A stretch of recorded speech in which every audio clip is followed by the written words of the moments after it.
on the farm. Do you already have the farm? No. Fantastic.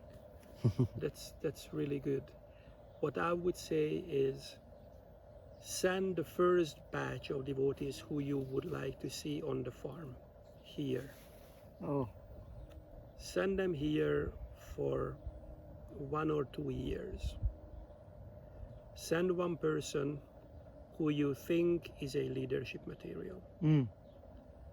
And let's do job shadowing.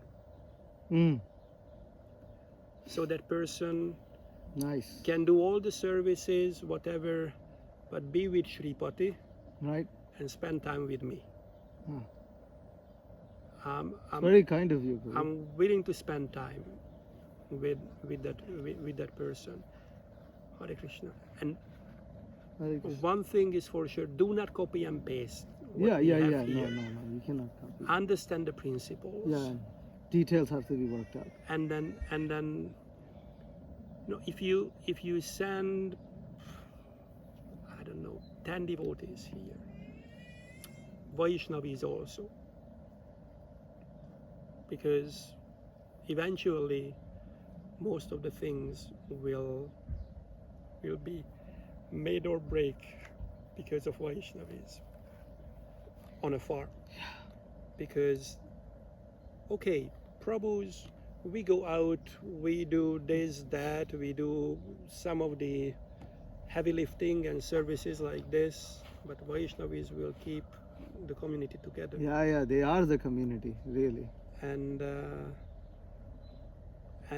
to see, Vaishnavis, to see how Vaishnavis here are raising children, what do they need there in Atlanta or around there where your farm will be, or in any other places. It's just, they would need to see what are those things that they would like to do differently than it's here, or what are those things that they would like to have there, what we have here. Because I see that it is really helpful if Vaishnavis are involved properly in community development. It's important. And if you see here, if you see Krishna Valley, the head of the Gurukul is a Vaishnavi. The head of the event management is a Vaishnavi. Yeah. Then the social division or social department head is a Vaishnavi who's a doctor. So there are some areas where you would need that Vaishnavi touch. Like if you go on the altar, Yeah, I know that pujaris are mainly primarily they are, Matajis, yeah. and it's mainly because of their artistic approach and understanding and sensitivity. Because when we And also simple dedication in one sense, yeah. When we started Krishna Valley and we did not have money, we don't have money now, but we are a bit better off than we were 30 years ago. And Shiva Maharaj said that we cannot offer real excellent jewelry to Radhe Shyam. So the jewelry that we can offer is our artistic garlands and flower decorations and flower jewelry. So that's what the devotees studied and learned. That's why when there's a festival, then to make a flower garland for Shyama Sundar, it can take 4 or 5 hours, just one garland. Ooh. Such an excellent garland. Yeah, you should you should go and see how they do that. Oh, but that only during festivals, so yeah. No, you can come anytime and see Shyama Sundar's garlands. They don't take 4, 5, 6 hours on a regular day, but it takes 1.5, 2 hours just to make one garland. Oh, that's something that you would need to see. Mm. That's excellent, Mm. because that's what we could offer. Mm. Our dedication to excellence. Mm. Mm. Hmm. So Okay. yeah, send devotees over here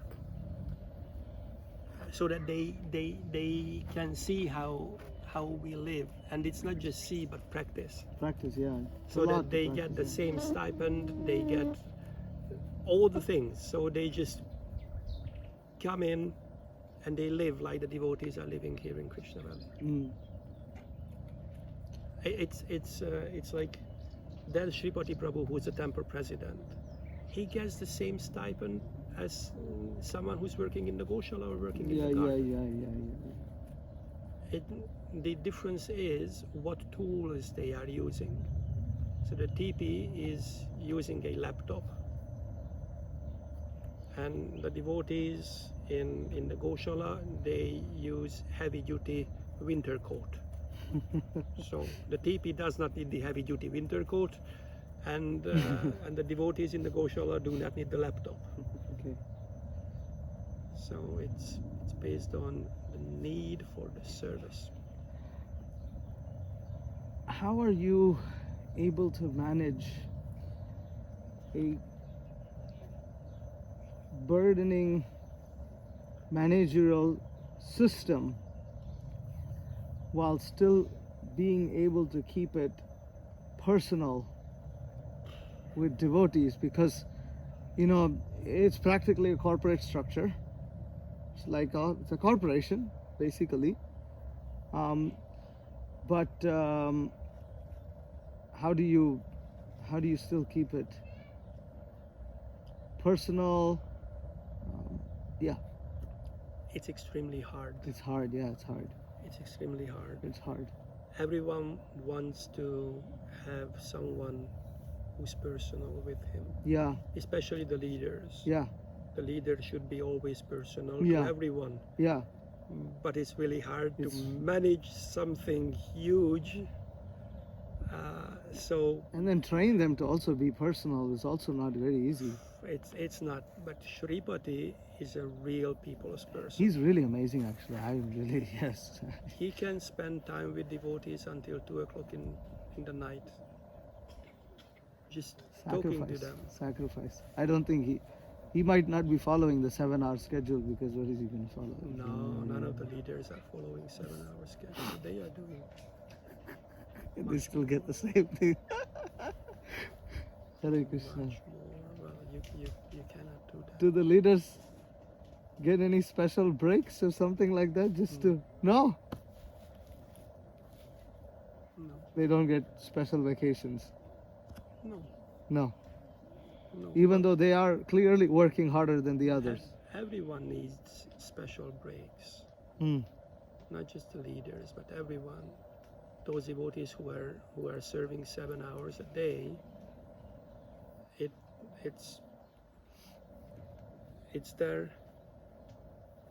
It's what their capacity is. Yeah, What they can do. So just like my that's mom. a good point. Yeah, that's a good point. My People mom work is according to doing their capacity. 4-hour service now because that's what she can handle at the moment. Mm. Does that mean that she would not need a special break or a holiday because she's just doing 4 hours and Shripati is doing 10? Not really. Okay. Both of them need that. Your mother lives here at Krishna Valley? Yes. Oh, wow. Yeah, he was speaking about his mother. She's one of the She was one of the pujaris, full-time pujaris. Now she's a pujari 3 days a week. we were speaking about retirement and then devotees being supported when they're not able to perform their service. That was kind of like in the first half hour, Yeah. and then we got it. Yeah. We got it recorded so you can hear. Okay. So you have people living here, and then you have people living just nearby. Yes. And the people who are living nearby have some freedom that is not enjoyed by those who are living inside the farm. Of course, they have the tension of having to maintain themselves, which is, what they have, what is the trade-off, Yes. but if the rules and regulations, because they don't have to follow the rules and regulations of those who are living inside the farm, do you see them influencing devotees in the farm, and maybe a trend that causes people to move out of the farm? There's always influence involved whenever devotees interact People with get each other. together, yeah. And it's not a bad thing that they are influencing each other.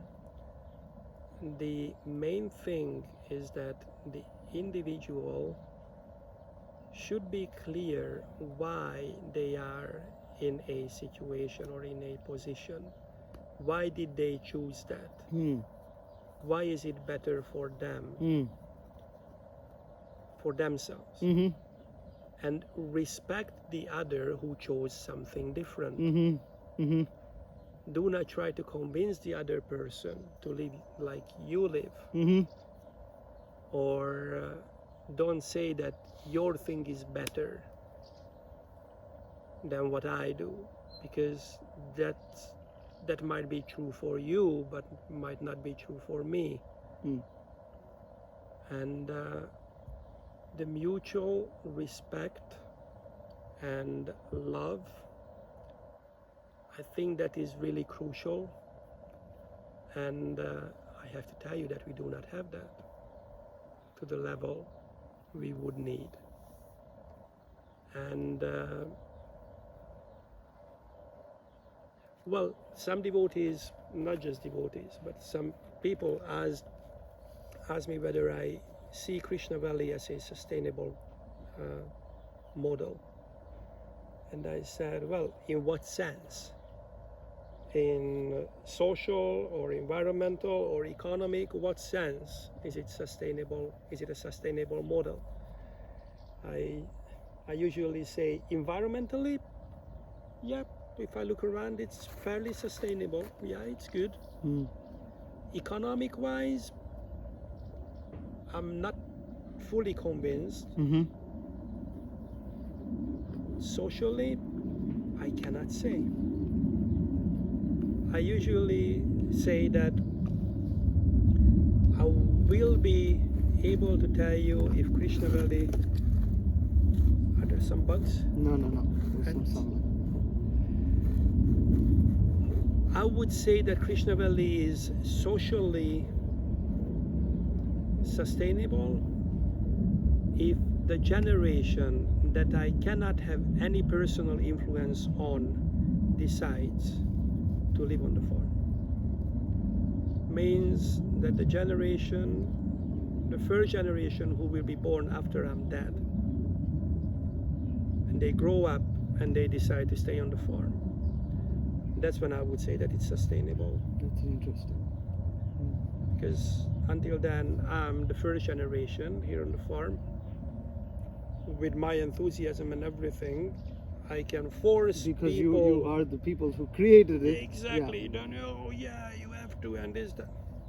No, when I'm not here and I cannot influence anyone, and they decide to stay. That generation you're speaking about has completely inherited the project, and then do they want to keep it, or do they want to? Exactly. Do they want to tank it? So that's my children's grandsons. Very interesting. Very interesting. Coming to children, how successful do you think you are in interesting the children of this community want to stay here? I can't say, because we did not have that many. Okay, you're still not there yet. Because the first 15 years went into developing Krishna Valley. That means the first 15 years those grahasthas didn't have many children. Not really. How come? Well, I wouldn't say that it was a conscious decision, Mm-hmm. but it was how the whole development just worked out. Mm-hmm. So devotees started having children later. And the whole development worked out because of service needs, Well, or the need of the project? Was it the need of the institution? It wasn't explicitly stated. Nobody instructed them to not have children. no, but you know, when you do 15 years of Sankirtan, and that was life, Yeah. nothing else, and then you had to convince yourself that being a grihastha is not a fallen situation, and then you have to force yourself understanding that having children does not mean that your spiritual life is ruined and you're fallen and you're a disgusting grihamedi. You know, from the I'm doing full-time Sankirtan on the street to get to that point, To being a father, it's a big thing, huh? it just takes time. It's a real And- big thing. And when we started, you know, in the early 90s, when we started, when preaching was started, because I joined in 94 and I was 16 at that time, so it was Wow. like it just nothing else. It's just you're a brahmachari or you're a brahmacharini, if we can, and you're not doing anything else. You're just go on the street and you do Sankirtan and you preach. Now it's different because all the leaders are grihasthas. Most of the leaders are grihasthas. So And now the brahmachari and brahmacharinis who are getting married are having children sooner. I hope so. Oh, It seems like. seems like it. And because of that, they want to have more children, not just one or two. So that's also important. So I can see that there are some children who grew up here, they stayed here. Hmm. Like Dinatarini Mataji, She grew up here. she grew up here. Mhm. And she was not born here. She was 4 or 5 Pretty something much, when yeah. they moved here. And she has 2 children and she's a teacher in the Gurukul. Oh, Then there's Rati Manjari, who was born here. She became a teacher in the Gurukul. She got married to a Swiss Prabhu, and just a couple of days ago she moved to Switzerland. I heard about this case. So So it was just in Zurich. yes, So they mentioned. Yeah. yes, and then there's Kaviraj. Kaviraj was born here. He grew up here, and now he is working in a devotees company, construction company, and he's working in Budapest. He's working here in Krishna Valley or in the village nearby. But he's not. But he's not. He's not a full time. He's not full time like the other two He's- Matajis. Okay. He's not full time, Hmm. and Well, one of them. where You don't basic- have many. You don't have many cases here yet. now, Yeah. now we have 50 children in the Gurukul. Yeah. So But they're all young. once they grow up, I Then will you be will able see. to let you know. Yeah. Okay. Okay. Yeah. Yeah. Whole new set of problems to deal with, and Yeah. challenges to deal with Yeah. when that happens. Okay. Okay. So, if somebody is living on the farm, he's not a missionary yet because now you have the 7-year status. Yes. So by 7 years, somebody knows hopefully knows why they're doing what they're doing. But before that, if somebody gets attracted to some thing outside by the devotees, then you view it as being something natural and something that they should be doing anyways because they got naturally attracted to it, or do you feel like, wow, we're losing manpower on the farm, we're losing devotees on the farm, we're losing full-time devotees, and It's both. both? Mm. And of course, to an extent, we try to keep the devotees here. But after some time or after a limit, we just support. Yeah, you can't do anything. Okay. Okay. And not just support, but we even give them Lakshmi to start things outside.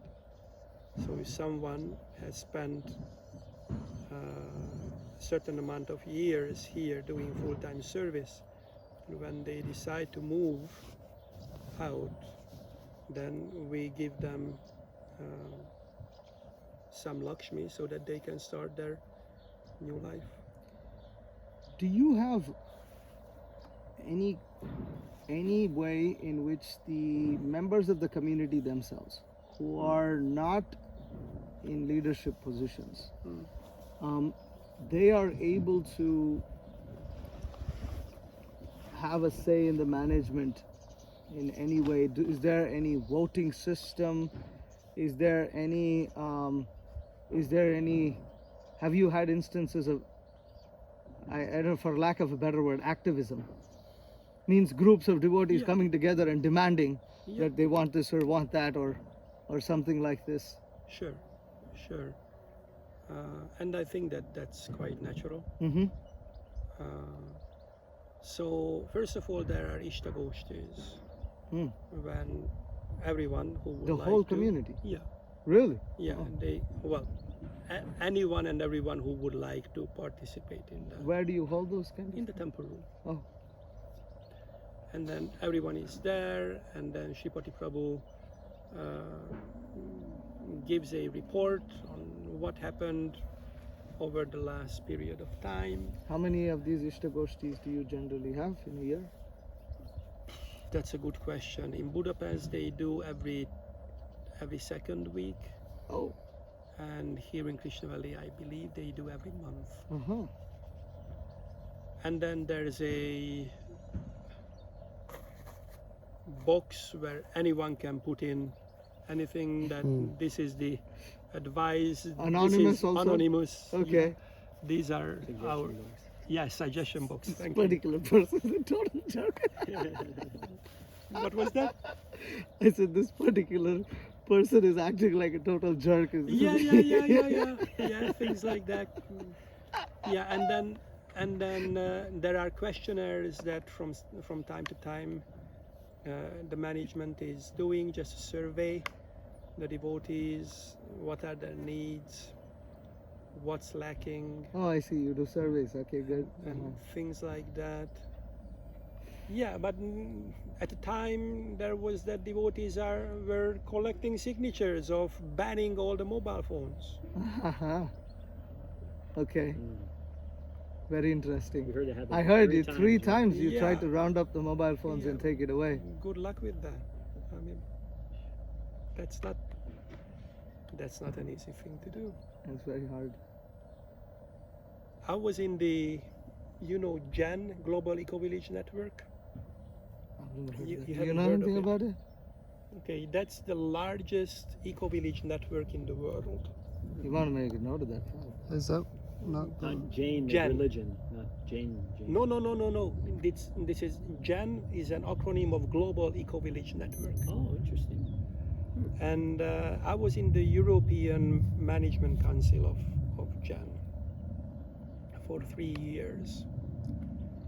And that's 2,500 eco villages in Europe and in Africa Oh, that belonged to us at that time. but this is global, but your zone is Europe and Africa. Yeah. Ah. And then it was separated because Africa grew a lot. And then, and anyway, so there is one eco-village in Germany near Berlin that is called Zeg eco-village, and there it is forbidden to use mobile phones in public areas. In public areas, You can use it only in your house. in your house and in your office. You cannot use it by walking. You're forced to meet and greet the others that are there because there are no mobile phones used. And even, well, they have two pubs there. They must not use that is a public place and they must not use. And just imagine how close bond they have, because when they are there in the pub, they are singing together, they are playing instruments together, and they are having fun together, playing darts and everything, billiard, whatever. And no one is using their phone. This is not a religious No, community. no. It has nothing to do with any religion. And why is it an eco-village? Just curious. Eco-village is because they are living in an eco-friendly way. Oh, I see. They have their own garden and sewage system and everything, so that's how they And live. in their community, this is the law. Yeah. Uh-huh. They don't take videos No. with the phone. Nothing. No. Ooh. Interesting. Why didn't you try to do something like that here? Impossible. The thing is that Krishna Valley's lifestyle is already so restrictive. Why to put more restrictions? It does not work well now. Yeah, this is the big question we also have in our mind. Prabhupada wanted us to live simply. Yeah. But then, there's so many ways you can live simply. And what is simple is different in different countries. Yeah. You have solar panels here. This is not simple in some countries. This is sophisticated. But from another perspective, it's simple because you just have little lights. You can power some mobile phones, but you can't run AC. You can't have things like that. Yes. So that's another question I have, dealing with the American devotees who, to be honest, the general standard of luxury and living is higher than what I'm seeing in Europe also. There's practically no house that I know of, unless they are practically below poverty level, that they don't have air conditioning in the US. Cooling in summer, heating in winter. Running water, access to internet, electricity, you name it, all kinds of modern facilities. Sure. Now we have to live simply, but like you're saying, the concern is that primarily we want devotees to live together, to be able to live in a devotional environment, raise their children in a devotional environment, and be able to serve Srila Prabhupada's mission. But if you make the life too restrictive, then that is going to get affected. So I personally am trying to set a standard, initially looking for a standard in the US that we can keep, which we know we can keep. We will not have to lower that. Maybe future devotees may become more enthusiastic, become a little stricter, but we know that we can maintain that. Is it something that we will be able to find, or is it always going to be a balancing act as we progress? It will always be a struggle. Ah, I wouldn't even say it's a balancing act. it's a struggle. It's a struggle. And the reason is because the influence will always come from the external world. Yeah, it's quite hard. And that influence is, especially becomes more and more wireless. So that influence will have an effect on the devotees. Definitely. And it's always a question. Okay, so Like you didn't have TVs before, but now TV is right here. So practically everybody has a TV in their house because this is there. yeah, that's yeah. Okay, so we have a guest house here in the middle of Krishna Valley. That guest house have electricity. Well, I mean, most of the places have electricity. No, they have solar panels and things like this. That has electricity. That's not coming from solar panels. Oh, it's not coming. It's no, that's wired connection. Yeah, but not to the village, Uh-huh. but to our own electric system. Oh. Just like the temple, Well, the temple building. could you explain that? You mean your own electric system? means? We have our major solar panel place, and we have diesel generator Oh. that provides electricity continuously Oh. for the temple, Oh. and that also goes for their guest house. Oh, so in case you don't have, it rains for 1 month and you don't have that much sunlight, Then the temple diesel. still has power because you Yeah. use diesel. Yes. Oh, I did not know And the this. Gurukul is also connected to Uh-huh. that system. Uh-huh. But the Gurukul is providing much more electricity than it consumes, Uh-huh. because the whole roof is full of solar panels. Uh-huh. So cable internet, fiberglass Ah. is coming up. Oh, It's Prabhu, right. one second. Yeah. Just check the devotees. Yeah. Check devotees are here. Hare Krishna.